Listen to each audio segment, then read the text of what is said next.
Jamie Chadburn is a two-time Skool Games winner who went from working at McDonald's to winning the most competitive challenge on Skool. In this video, I talk with Jamie about the pros and cons of becoming a community operator. If your creator is not pushing their side, it's very hard to be successful. Why networking is so important and how Skool has completely changed the game. It's actually quite easy to stand out because a lot of people are just... And when it makes sense for new entrepreneurs to start with growth operating before launching their own community. Now the industry of information and community building is getting very competitive. So you need to be able to... Jamie, amazing to be speaking with you today. You won the Skool Games twice. Before we even get into the operator to owner conversation that we're going to get into today, like how did that Skool Games process go for you? It was intense. It was an intense month. That was my first year at school. I was operating more on kind of Discord the year before. And then when the Skool Games launched, I thought, okay, well, let's go all in on Skool. And I spent the whole year with kind of different projects, and I never got a chance to go for the Skool Games. And then an opportunity come that I couldn't really refuse, really. And I thought, this is the time to go all in for the Skool Games. And yeah, December was rough. 16-hour days, but wow. I got ill twice that month as well. But we managed to win the Skool Games twice that month, both as affiliate and the MRR. So it was an amazing feeling.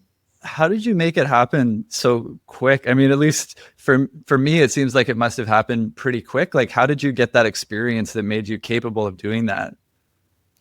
I think it was definitely, like I say, it wasn't quick in terms of we decided to go for the Skool Games and, we just won it. There was a lot of preparation in terms of myself before that. I was an operator on Discord before I had a TikTok community.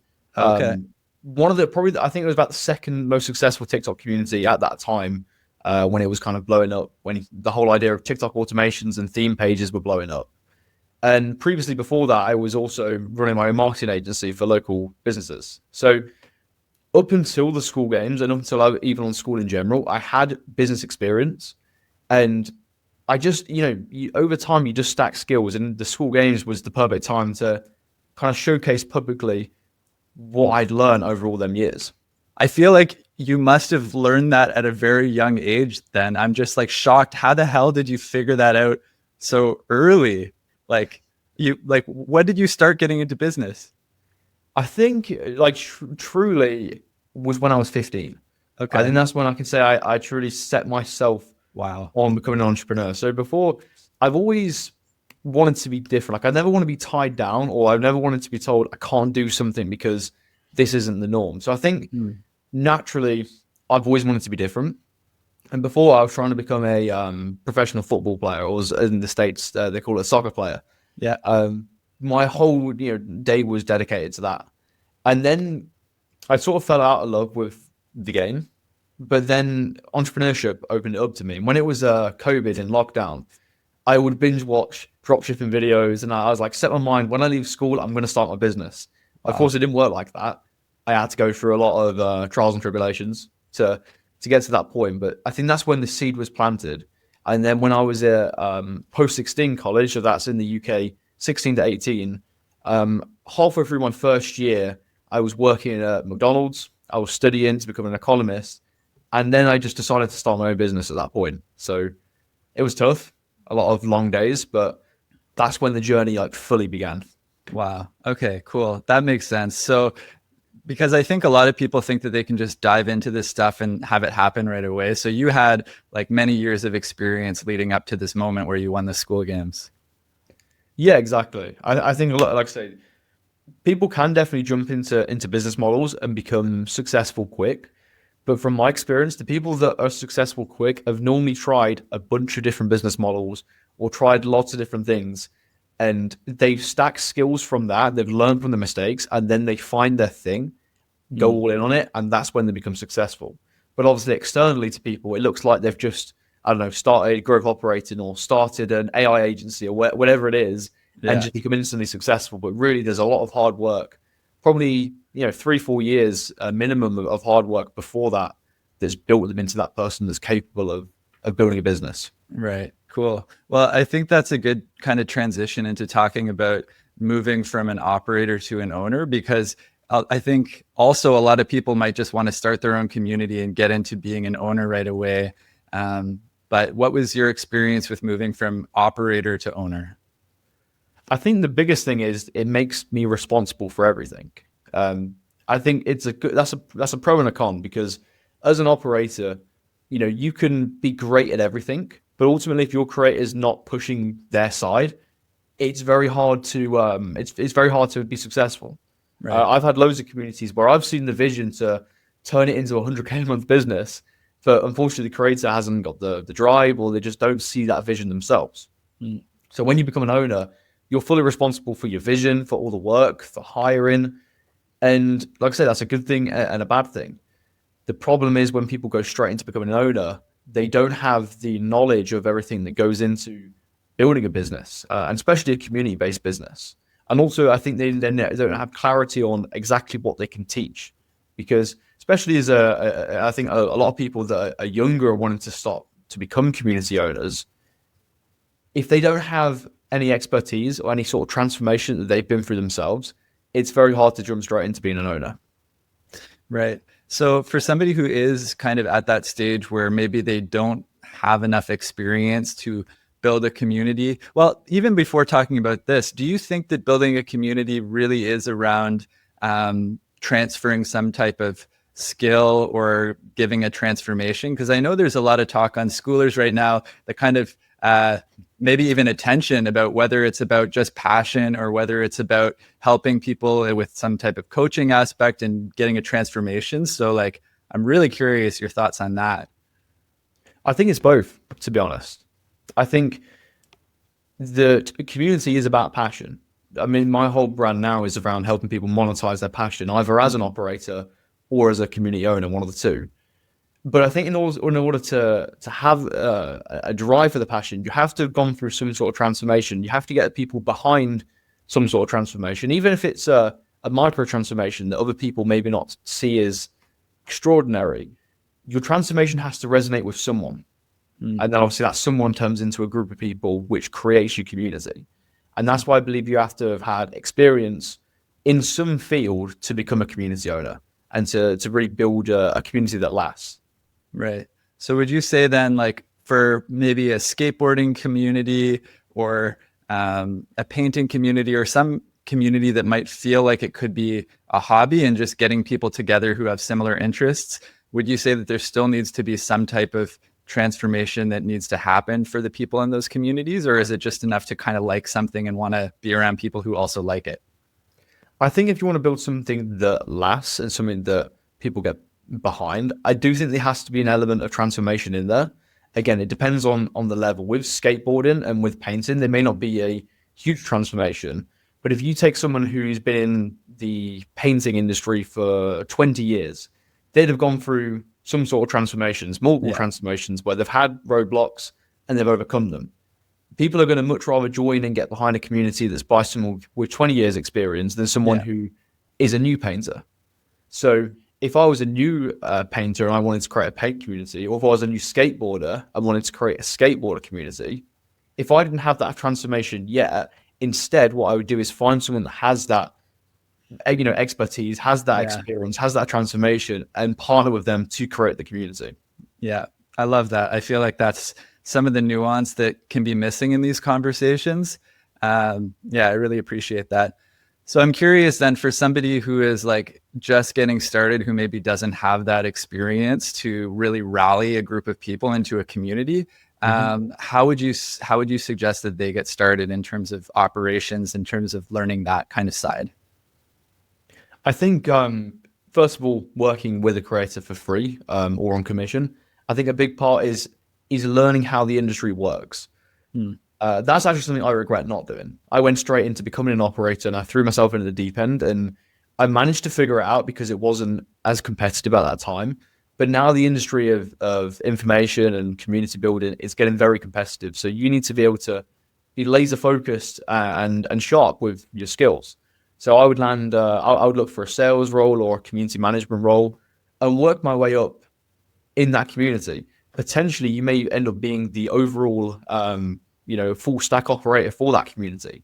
But if you don't, you can learn the skills to then partner with someone that you really want to work with, or you learn the skills to then start your own community. So how I'd start is essentially just learning the industry. Right. Do you have any kind of like tactical ideas, like really specific things that people could do? Like if somebody's totally fresh and they're like, I don't even know where to start, like any kind of, really specific advice you can give to somebody like that? Find a community that is doing what you want to do and learn from there. Potentially you may start working with them, start engaging with them. A big thing is networking. That's what I've learned with Skool massively. Network is so important. And also with Skool, it opens up networking to anyone. You don't have to have, because a lot of people say that networking is free, and in the real world it's not really, because you have to present yourself in some way, which means buying normally clothes that fit their environment. You've got the traveling expenses, potentially where you go, and if you're going for meals, going to events, you've got the expenses of that. Now with Skool, it opens up pretty much for free. You've got free groups, you've got low ticket groups. So join these free and low ticket groups and start finding your people that are doing what you want to do. And from there, you build your community. I've got members in my community now that were with me from my first community I was ever involved in to programs that I've been involved in and engaged in. And they've stuck with me all the way because they're behind what I'm doing. Right. So I think that's a key thing, is building that foundation of skills and networks. Yeah, I would tend to agree. One of the things that I most enjoyed about Skool that I found was super refreshing and different from other platforms was how easy it was to network. People felt very open and excited to be meeting new people. Do you have any, like, maybe any kind of personal stories or anything you want to share about like your experience networking on Skool? Any kind of, I don't know, moments that were special to you in that time when you were starting on the platform? Actually, when I was starting on the platform, I really neglected the idea of networking. I had clients that I brought onto Skool, and I neglected the whole Skool community, Skool games community at the time. Didn't really interact. You can't see it now because it's over a year ago, but my activity board was pretty much empty. I was completely a ghost operator. No one saw me on the platform. I had some really big clients at the time as well, and I neglected the networking aspect. But then when I started getting into the whole networking on Skool, the biggest thing I realized is it's actually quite easy to stand out, because a lot of people are just very robotic when they're engaging on Skool. The advice I give to anyone is make sure you genuinely put thought into what you say, give value in comments, and focus on having conversations over just posting your thoughts on everything.